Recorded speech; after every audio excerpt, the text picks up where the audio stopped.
Welcome to Reparations Roundup News and Views with the incredible Nkechi Taifa, featuring current updates and historical tidbits on the reparations movement in the U.S. and worldwide. Taifa is authentic and unapologetic, captivating and charismatic, entertaining and witty, and one of the most knowledgeable and longest-serving experts on the issue of reparations in the country. Now here's your host, award-winning author and attorney, Nkechi Taifa.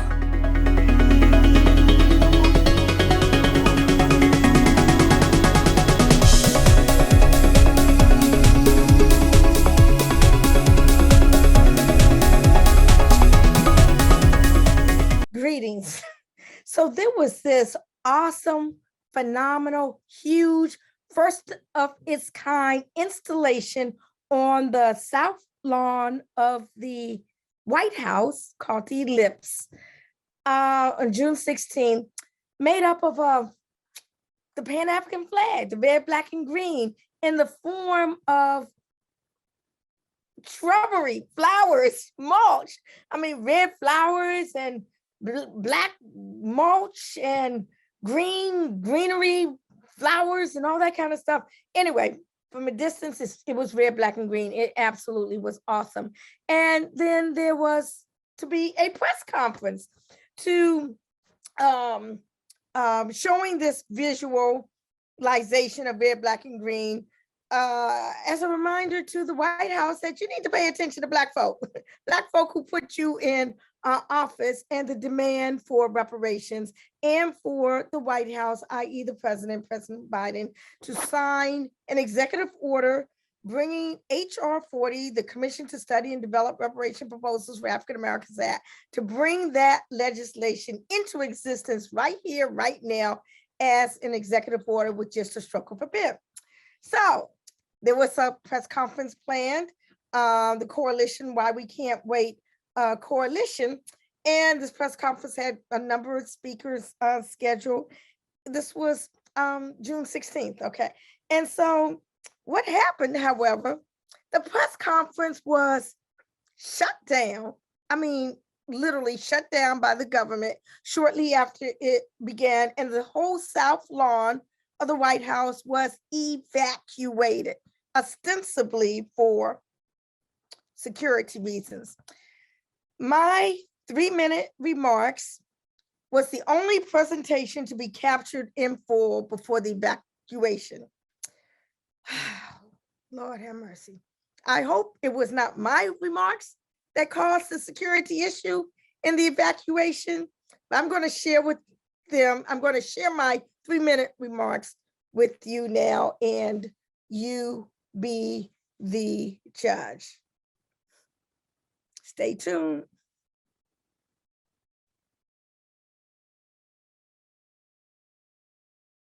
We want to welcome all of you from the media, friends and soldiers, fellow soldiers and comrades who have gathered here today for this very important and historic occasion. This coalition, the Why We Can't Wait coalition, has come together to do something unprecedented in history on this White House lawn. And we will talk about exactly what that is and get a full description of it. We have the gardener here, the project manager here. You all will have an opportunity to speak with some of them, as well as some of us, and other members of our coalition are here.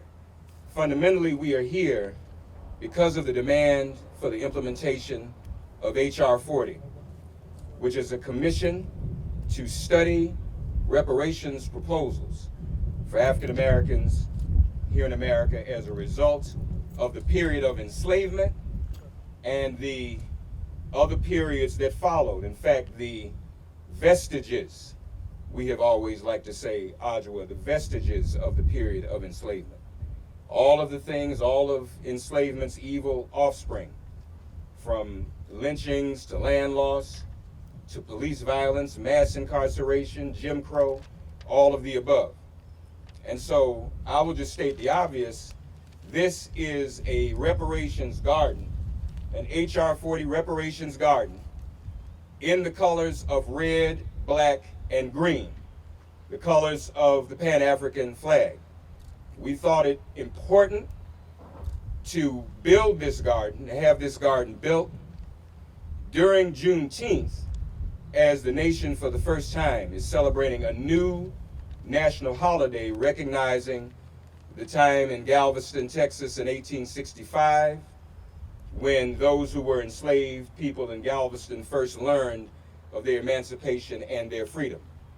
For those of us in the coalition, there still is much more that needs to be done before we can celebrate. We will not be able to have a full celebration until H.R. 40 is implemented, either through passage in Congress or is symbolized today via executive order by the President of the United States.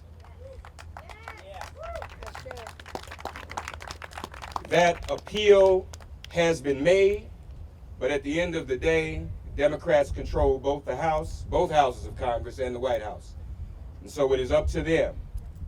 Race to the finish line. Whoever can do it first, we want the H.R. 40 Commission established and set up. And so with that, we're going to hear from several very distinguished members of the Why We Can't Wait Coalition.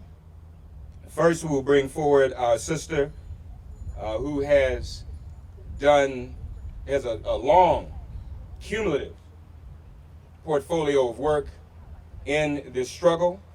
Today, she is representing the Reparations Education Project. Dear sister, please welcome Nkechi Taifa.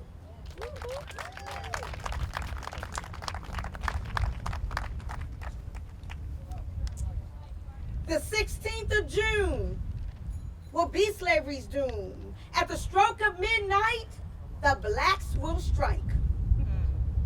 Those were essentially the words spoken on this day, June 16th, exactly 200 years ago, in the year 1822, by freedom fighter Denmark Vesey. The 16th of June will be slavery's doom. At the stroke of midnight, the blacks will strike. Unfortunately, the blacks were unable to strike as the rebellion was quashed. Vesey was hung, and chattel slavery continued for another 43 long years. Today, on the ellipse of the south lawn of the White House, we come to resurrect the demands of Denmark Vesey and all of our ancestors for freedom. Freedom from the vestiges and living legacies of the chattel enslavement period. Freedom from the vestiges and living legacies of the black codes, the chain gangs, the convict leasing system, the sharecropping, the Jim Crow apartheid, the lynchings, the mass destruction of black towns, the evisceration of the right to vote, the redlining, the black-white wealth gap, the inferior and false education, the health disparities, the police killings, the mass incarceration, the denial of the right to self-determination. Yeah. Today, on the ellipse of the south lawn of the White House, we come to hold the federal government accountable for its role in this crime against humanity.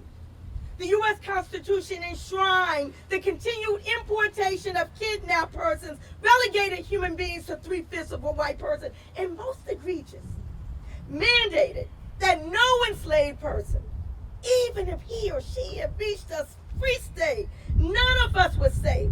And it was the duty, the legal obligation, the constitutional responsibility of every single white man, woman, or child to track down the enslaved person and deliver her up to the U.S. government under the Constitution's Fugitive Slave Act. Yeah. So that is why we're here today, on the grounds of the White House, surrounded by the red, black, and the green symbol of freedom, to pronounce to the President of the United States that black people can wait no longer for reparatory justice, that the immediate signing of an executive order bringing H.R. 40 and S-40 into existence is the right thing to do on this day, at this time, to fulfill his promise to black voters, to support a study of reparations to tackle systemic racism and the continuing impacts of slavery. Thank you. I'm attorney Nkechi Taifa of the Reparations Education Project. Back to you, Reverend Mark. Thank you, Sister Nkechi. As I mentioned the term vestiges earlier, that term became part of the vernacular of this movement when our sister here, our next speaker, chaired the NCOBRA, NCOBRA. NCOBRA stands for the National Coalition of Blacks for Reparations in America. That is the legacy organization for HR 40 and reparations. She chaired the NCOBRA Litigation Commission, of which I was a member. And one of the cases we made was that it's not enough to stop when we discuss reparations in 1865. Some people want to do that because they'll even make an argument they're doing that to save the government some money. I'm not sure why people want to do that, but anyway, what business of that is theirs. But Adjoa made the compelling argument in that litigation commission, and that term vestiges has been in our vernacular since then because of her, that the vestiges are important, and that right now the toll is still rising, the clock is still ticking on injustices and harms to African Americans and all people of African descent and ancestry flowing from America's original sin, enslavement. And so here to represent NCOBRA today is attorney Adjoa Aiyetoros.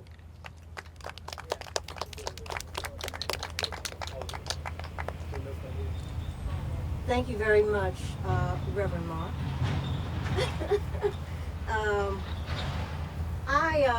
First of all, I'm very appreciative of being invited to be a part of this very important press conference. It's time. We all know it's time. In fact, it's past time. So we have to push, we have to persuade, we have to urge President Biden to do, I hate to use this term, do the right thing. We have to. He has to. So I'm speaking, as Reverend Mark said, I'm the founding co-chair of the National Coalition of Blacks for Reparations in America, NCOBRA.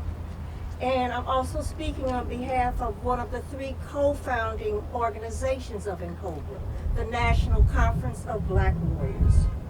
History has demonstrated that the U.S. Congress has dragged its feet on fully acknowledging and making reparations for the horrific crime against humanity that was the enslavement of African peoples and its continuing vestiges, visible in every area, significant area of life. Black people are at the bottom of the list for well-being and the top of the list of indicia of alienation and marginalization. The U.S. Congress, despite those in Congress who act consistent with the charge of ending slavery and its legacies and vestiges, has continually compromised the human and civil rights of Black people, from the 3/5 clause to the refusal to grant equal civil rights to Black people until the civil rights bills in the 60s, and many placing impediments to equal and full citizenship by supporting, among other things, voter suppression laws, the voter suppression laws. The primary impact of those laws being to dilute, silence Black voices in the electorate. President Biden, we ask you to be true to your support for racial justice and to ending racial oppression, especially that which is embedded in this country's historic crime of enslavement, the tentacles of which are with us today, the vestiges. We see them every day. National Urban League does a report. We see it reflected in those reports. Every indicia of well-being, we're at the bottom. And every indicia that says our lives are alienated, we're at the top. I apologize. Security, there's a security issue, is that correct? They're clearing their lips? Yes. Where is that coming from? It's clearing? So what are the instructions? Everybody leaves their equipment? Okay, everybody we'll retire to Constitution Avenue and it will be brought back in. They need to do a security sweep. Unfortunately, this happens where we are. So please head in that direction and we'll come back. We take our stuff and leave it. No, leave it. You can leave your equipment. Well, You can leave. You have been listening to Reparations Roundup News and Views with People's Lawyer Nkechi Taifa.